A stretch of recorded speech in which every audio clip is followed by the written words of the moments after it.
In the last 3 years of running my DNA testing business, I've generated hundreds of thousands of dollars in revenue, helped thousands of people uncover the truth via DNA testing, and gone on to help others also start their own DNA testing business, which is why I've compiled an almost hour-long free course for everyone who is looking to also start or scale their DNA testing business.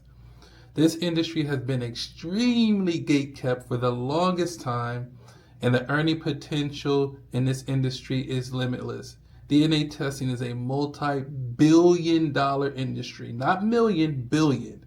Now, the way this video will work is I'll be splitting this up into several different sections that I'll be diving deep into. So, without further ado, let's get right to it. So, what is DNA testing? DNA testing is a scientific process of comparing genetic material to determine biological relationships, identity, or ancestral origins, and in certain types of tests to identify genetic traits or health related markers associated with disease risks, carrier status, or inherited conditions. DNA is the genetic instruction manual inside every cell of the body. Because DNA is inherited, it can be used to prove paternity, identify family connections, obtain immigration evidence, determine sibling relationships, provide court admissible documentation, support legal or personal decision making, identify potential genetic health risks. In the DNA testing business, you are providing collection, documentation, client education support, logistics, and sample packaging. Labs do the scientific part, but you provide the client experience. So I'm going to explain exactly what a DNA testing business is, how the revenue model works, and some of the types of tests you can offer. A DNA testing business is a service-based, low-overhead, high-margin business that conducts DNA sample collection for clients and sends those samples to accredited laboratories for analysis. You are not the one doing the scientific analysis. You are the middleman between clients, so individuals, families, attorneys, doctors, government agencies, and other businesses, and accredited laboratories. Your job is to collect samples, cheek swabs, verify ID when needed, for example, when you're performing legal DNA tests, maintain proper documentation, ship samples to the lab, and obtain the results from the lab and provide the results to the client in a secure and professional manner. You earn by charging clients your retail price while labs charge you a wholesale price. You get paid per test with margins ranging from $150 to $600 or more per client, depending on the type of test.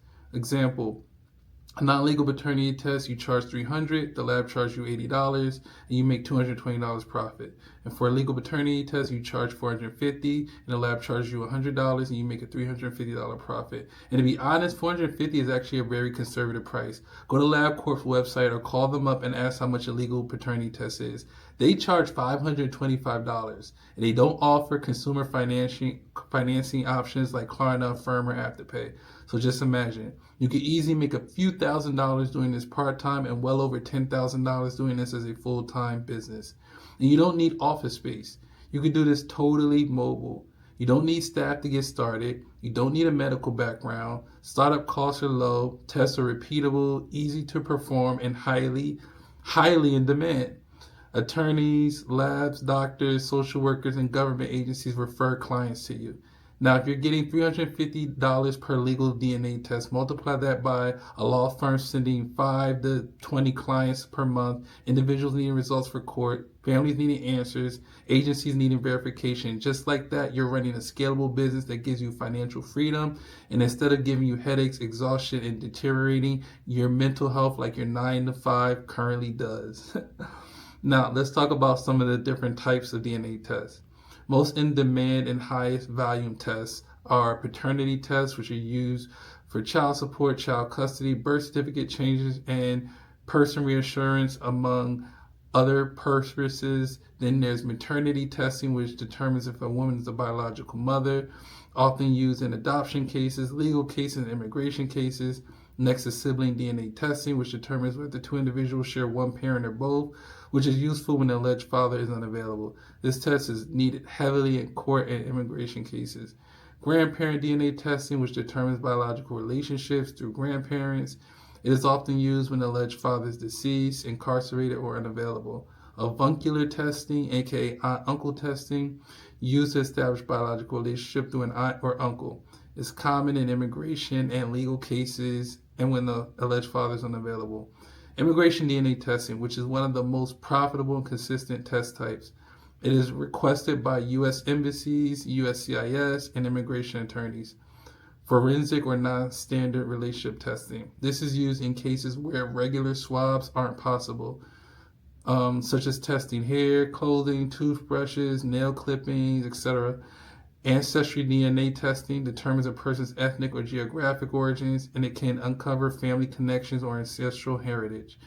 Non-invasive prenatal paternity test determines paternity before birth using a simple blood draw from the mother's arm and a cheek swab from the alleged father. Then there's gender reveal testing to determine the gender of an unborn baby. There's post-mortem DNA testing, which determines biological relationships using samples from a deceased individual. This is often used in estate disputes, probate cases, or identifying unknown remains.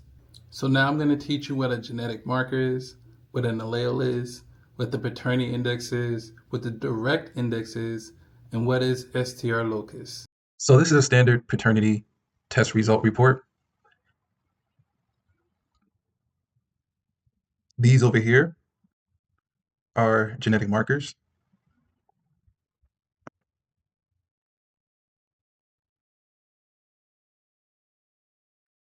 This right here, amylogenin,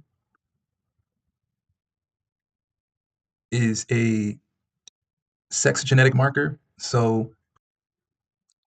it's used to confirm the biological sex of the test participants.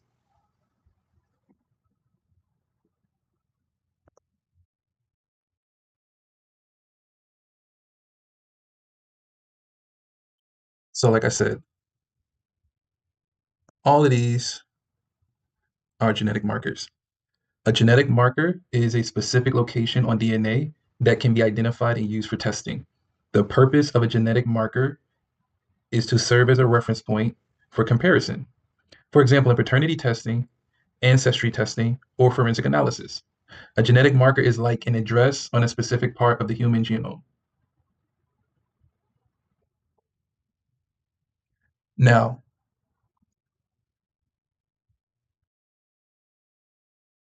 all of these right here, all of them minus amylogenin, all of these are known as autosomal genetic markers. And basically, what that means is these are non sex chromosomes in humans. Humans have 23 pairs of chromosomes, 22 pairs of autosomes, and one pair of sex chromosomes. You know, XX for females and XY for males. And autosomal markers are inherited equally from both parents. A child will inherit one copy of each autosomal gene from the mother and one from the father. This makes autosomal genetic markers particularly useful for paternity testing and forensic analysis. Unlike sex chromosome markers, which are specific to the X or Y chromosome, autosomal markers do not show any preference or difference based on whether the child is male or female. So again, an autosomal genetic marker is any marker located on the 22 pairs of non-sex chromosomes and is inherited from both parents. These are important to us in genetic analysis because they provide a way to compare genetic material between individuals without being affected by gender. Now let's talk about alleles. All of these right here are alleles. What is an allele? An allele is one of the different forms of a gene that occurs at a specific location on DNA. So remember what I said, these genetic markers right here are specific locations on DNA. And by the way, a specific location on DNA is usually referred to as a locus. So in the case of a genetic marker like this one right here, D19S433, the allele right here and here refers to the specific version or sequence of DNA found at that marker. So now let's talk about what this means up here, STR locus.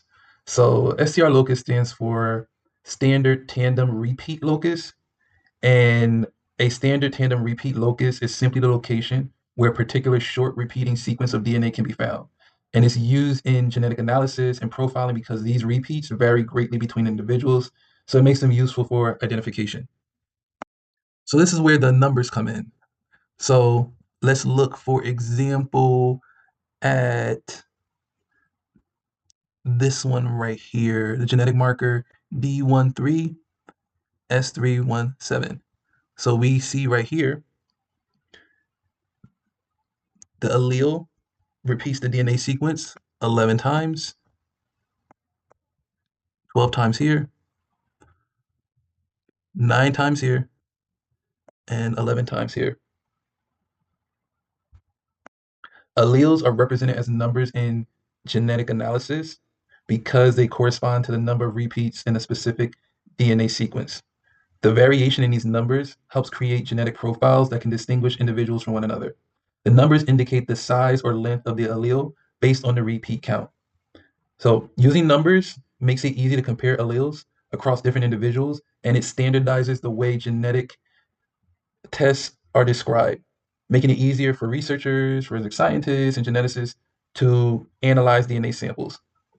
That's why you'll always see alleles represented as numerical values in a genetic report or paternity test results. Every person has two alleles, one from their mother and one from their father.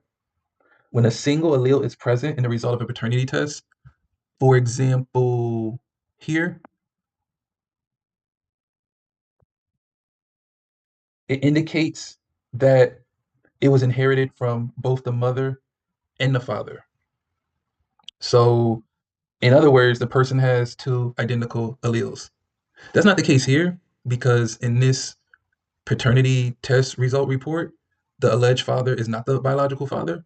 But let's say he was a biological father, and this 10 here might be 11 here and 7 here, and you only saw 11 here for the child. That would mean that the child inherited one copy of the allele from the mother and one copy of the allele from the father that were identical in size. Okay? It's just like eye color. For somebody to have blue eyes, they have to inherit two blue alleles. If they have one allele for brown eyes and they have one allele for blue eyes, then they're going to have brown eyes. But if they have two identical copies of the blue allele, then they have blue eyes. So where you see this, where it says alleles called,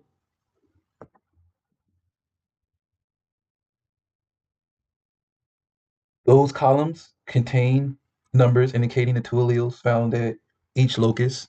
And if they're identical alleles, then you'll just see one number, like I said. If the alleged father is the biological father of the child, there's normally a matching allele between them on every genetic marker. So let me show you an example of that. So this is a paternity test where the alleged father is indeed the biological father of the child. And as you can see, there's a matching allele on every line. So for example, 11 here, 11 here, 21 here, 21 here, 15 here, 15 here, 9 here, 9 here, 11 here, 11 here, 11 here, 11 here, 10 here, 10 here, 30.2 here, 30.2 here, 18 here, 18 here. Hold on a second. Okay. 18 here, 18 here, 9 here, 9 here, 9 here, 9 here, 11 here, 11 here, 21 here, 21 here, 15 here, 15 here, 13 here, 13 here, 10 here, 10 here, 9 here, 9 here, 16 here, 16 here, 14 here, 14 here, 11 here, 11 here, 14 here, and 14 here. So there's a matching allele on every genetic marker line for the alleged father and the child, which lets us know that he indeed is the biological father of the child. Now, however, in very rare cases, a child can have one or two genetic markers with alleles that don't match with the biological father. This would happen, for example, if the child was born with a genetic mutation. But if three or more mismatches occur, that is to say, three genetic markers where they don't have matching alleles, the alleged father is excluded as being the biological father of the child. In other words, the alleged father is not the biological father of the child. So always remember that. Some alleles are very common in the general population or the population of a specific country or region. So it's not unusual for two unrelated people to share alleles. So to recap, alleles are different size fragments of DNA associated with each locus that represent different variations in the number of repeat units in that locus. The more repeats there are, the longer the fragment. The fewer repeats, the shorter the fragment. I want to make sure you get this. Each allele represents a specific variation in the number of tandem repeats at an STR locus. Again, these variations help distinguish between individuals in DNA testing. And again, when you see amylogenin is just a genetic marker used to confirm the biological sex of the individuals being tested. Usually in paternity test reports, you're always going to see that they usually always confirm that. Okay. So now we see this here, DI. DI stands for direct index, and it's a statistical measure used to express the likelihood that a tested individual is the biological father of a child. The DI is calculated based on genetic markers and helps determine the probability of paternity. A higher DI generally means a stronger match between the alleged father and child, and it is used to provide a more accurate conclusion about the biological relationship. So the next thing that we see here is the combined direct index. This right here. So the combined direct index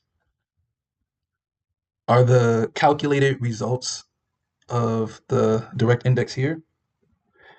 It indicates the probability of paternity compared with the probability that a random man from the same ethnic group is the father. So when you see this probability of paternity right here, and it says 99.99%, what that means is the probability of paternity is 99.99% more likely than a random man to be the biological father of the child. And then sometimes you'll see paternity tests that look like this. Okay. And so I'm going to explain what these letters mean. M is mom, C is child, AF is alleged father, PI is the paternity index, and the paternity index is similar to the direct index. So paternity index, aka probability index, is an indicator of likelihood of paternity and is individually computed for each genetic marker. The variation in paternity index arises due to the frequency of a particular allele within the population. The calculations take into account how frequently a specific allele occurs in a given marker within the broader population. So, for example, if the alleged father and child share a match on allele 12 in the CSF1PO marker right here, but allele 12 is prevalent in the population, the resulting PI will not be substantially high. On the other hand, if a match on allele 18 is rare, in the D2S1338 marker right here, the PI will be higher, reflecting the increased statistical weight of such a match in establishing paternity. Therefore, the paternity index values are sensitive to the rarity or commonality of specific alleles, shaping the overall outcome and the strength of paternity determination. Now you see this genetic marker right here, DYS392. That's a Y chromosome marker, and Y chromosomes are exclusively inherited through the male lineage. Females do not possess Y chromosomes. So if the Y chromosome had a different number for the child than the alleged father, that would mean the alleged father is not the biological father because fathers pass their Y chromosomes to their sons. So I just want to make sure you always realize that about this marker right here. And there's several other markers that could be used as well. Usually in paternity testing, they use 21 genetic markers. Sometimes it could be 22, sometimes it could be 23, but it's usually 21. So let's see some more examples. Because in this one, you see the mother was tested along with the alleged father. And you can look at this and you can see that the child is indeed the biological child of the mother and the father because all the alleles match up. Oh, one last thing before we move on to the next example. Combined paternity index is similar to the combined direct index. It's used to indicate the probability of paternity. So, it's very similar. Basically, like with the combined direct index, showing that this man that's been tested is 99.99% more likely than a random man to be the biological father of this child. So we see this example right here. Again, CF stands for child. I mean, C stands for child. Sorry about that. AF stands for alleged father. And as we can see here, with some of the alleles, they match. These two match. These two match. These two match. But there's no matching allele here on the genetic marker FGA. There's no matching allele here. There's no matching allele here. And remember what I said? Once there's three mismatches, you can exclude the alleged father as being a biological father.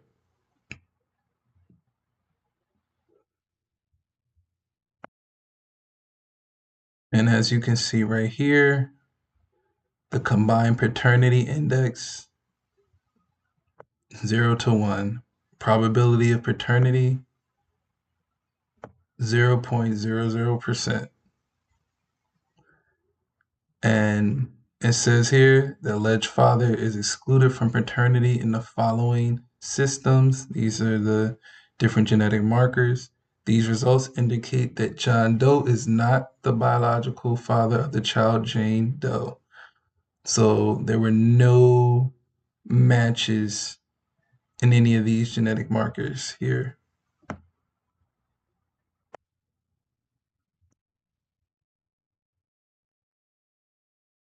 So here's another example.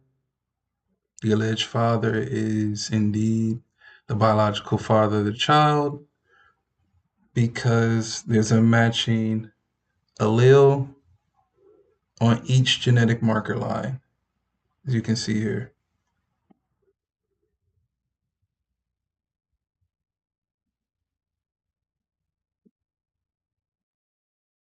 So in summary, a genetic marker is a specific locus on DNA. An allele is one of the different forms of a gene that occurs at a specific locus on DNA.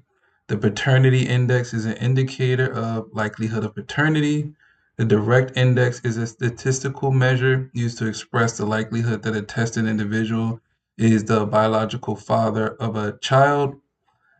STR locus is a specific location on a chromosome where a short tandem repeat, aka STR sequence, is found.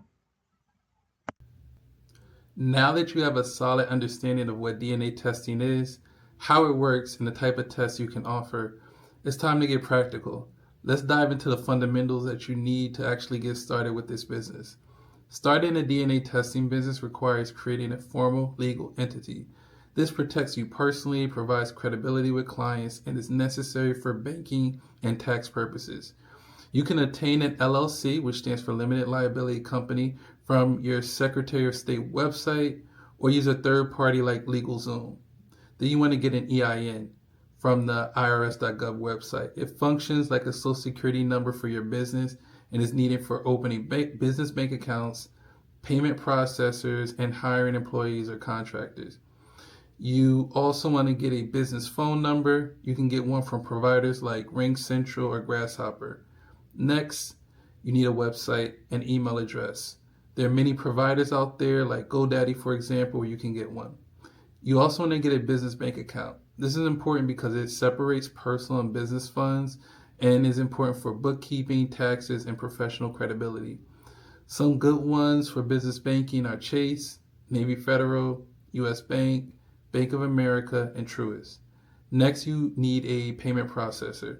Stripe and Square are two good ones.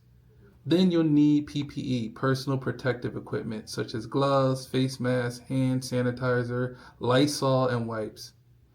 If you're enjoying this training so far, just wanted to let you know I do have some spots open for helping people get started with their own DNA testing business by getting one-on-one help from me directly. If you're interested, click the first link in the description below. It'll break down how you can apply and get started with receiving the help you need to build a successful six-figure DNA testing business. Now, let's talk about lab partnerships. A reliable lab partnership is the cornerstone of your DNA testing business. You want to partner with a lab accredited by AABB, American Association of Blood and Biotherapies, because labs must be AABB accredited to issue legal DNA results. There are various labs. A few I recommend are Endeavor DNA, Universal Forensics, and DNA Diagnostic Center. Now, some labs require you to get AABB accreditation and some don't. I strongly recommend you do. You can go to the AABB website, aabb.org, and go through the accreditation process there. It's not difficult at all, and it'll take a few days or less. Now, let's talk about the DNA sample collection procedure. The DNA sample collection process is a simple, non-invasive procedure designed to ensure accuracy, safety, and sample integrity. Let me walk you through it. First, ensure the client has not eaten, drank, or smoked for at least 30 minutes prior to sample collection. Wash and sanitize your hands thoroughly. Put on gloves and a face mask to maintain hygiene and prevent cross-contamination. Double check all client information to make sure all details are accurate to avoid any mix-ups. Then label the DNA sample envelope with the client's name, test type, date, and your initials. Do this for all test participants. Next, open the buccal swab package, aka the cheek swab package, without touching the cotton tip. Ask the client to open their mouth. Gently insert the swab into the client's mouth, brushing up and down the inside of the cheek for 10 strokes or 10 seconds. Rotate the swab and do it again for another 10 strokes or 10 seconds. Then do the other cheek. For most labs, you'll be collecting DNA using 2 swabs for the right cheek and 2 for the left for each test participant. So, for example, the alleged father and child. Then seal the envelope using tape. Do not lick the envelope to seal it, okay? Then make sure everything is securely sealed and ready for shipment. Place the DNA sample envelope in the FedEx envelope and adhere one of the lab shipping labels on it. Take a photo of the tracking number and the shipping label. Ship the DNA samples on the same day if possible. Then obtain a receipt for your records. Now, as you have the most important things down to start your DNA testing business, the thing you'd probably want to avoid now is making tiny mistakes that could cost you your money, time, or reputation. Which, for that reason, is why I've opened up some spots to work with me directly to help you start or scale your DNA testing business efficiently. If you want to check that out, Click the first link in the description that'll walk you through how I've helped students like John, who now makes $150,000 a year with his DNA testing business, or RJ, who I helped build a profitable DNA testing business in just 90 days. So if you're interested and want to be the next successful DNA testing business owner in your area, click the first link in the description below to apply. Now let's talk about marketing and partnerships for a DNA testing business, building brand visibility and client acquisition. Marketing is one of the most misunderstood and most critical parts of running a DNA testing business. You can have the right lab, the proper credentials, and a professional setup, but without clear, consistent marketing, clients won't know you exist. You'll be the world's best kept secret. So I'll share some marketing strategies specifically tailored for a DNA testing business, along with methods for building strategic partnerships and affiliate relationships that support long-term growth. The goal is not just visibility, but also credibility and consistent client acquisition. DNA testing is not like selling clothes or digital products. You're dealing with sensitive services, legal implications, and real life outcomes. This means your marketing must focus on trust and credibility, professionalism and compliance, educative information. People don't buy DNA testing services impulsively. They buy when they feel confident, informed, and comfortable with your brand. Your marketing strategy should support that decision making process. Before driving traffic or running ads, you must understand that branding comes first.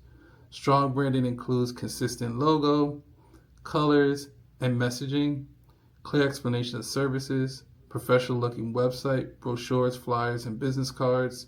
Your brand should answer one simple question immediately: why should I trust you with this service? Next is having a presence on social media.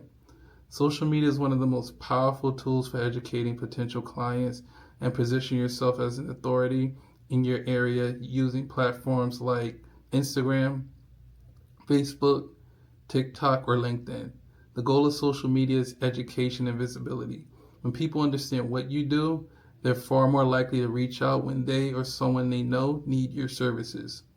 One of the most important and often overlooked marketing tools for a DNA testing business is a Google business profile. A Google business profile allows your business to appear in local search results, Google Maps, and near me searches when potential clients are actively looking for DNA testing services.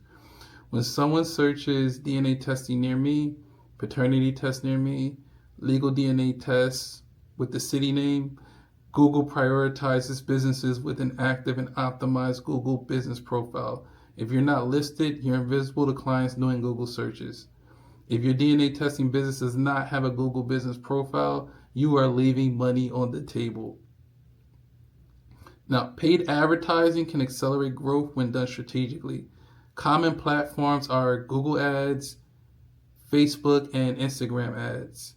Paid ads are most effective when paired with a strong website, clear call to action, and fast follow up.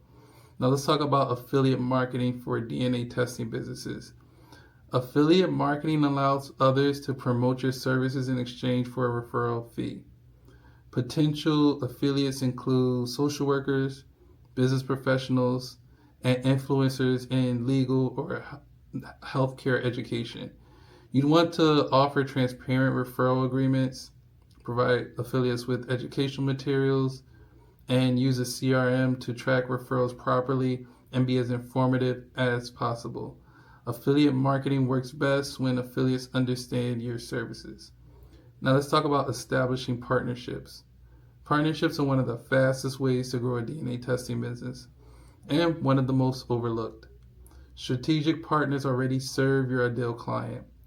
Some key partnerships opportunities would be family law attorneys, immigration attorneys and consultants, child support agencies, probation and parole offices, medical offices and clinics, midwives and fertility professionals, private investigators, case managers, and social service organizations, networking events for professionals, health and wellness centers, and community outreach programs.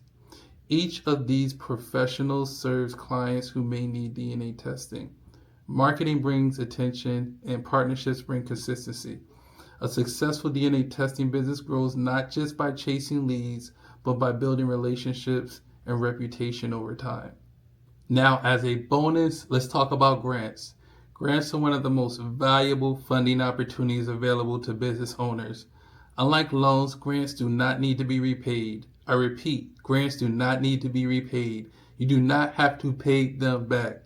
Once awarded, they provide free money to your business. Yes, free money that can help your business grow, scale, and expand. Grants are available to business owners in all industries, not just DNA testing. Anyone in any industry can get grants for their business. Some reputable websites where you can search for grants are grants.gov, grantwatch.com, helloskip.com, and grants.novagrants.com. To maximize your chances of securing grants, go to the websites I mentioned and create a list of grants. Aim to apply for at least 1 to 2 grants per day. Many people aren't aware that banks, grocery stores, and even retail chains offer grants. There are even corporate grants, county grants, community grants, and federal grants. Grants are truly everywhere. If you need guidance or personalized one-on-one assistance, please feel free to contact me. A well-crafted grant proposal is essential in order to be awarded grants.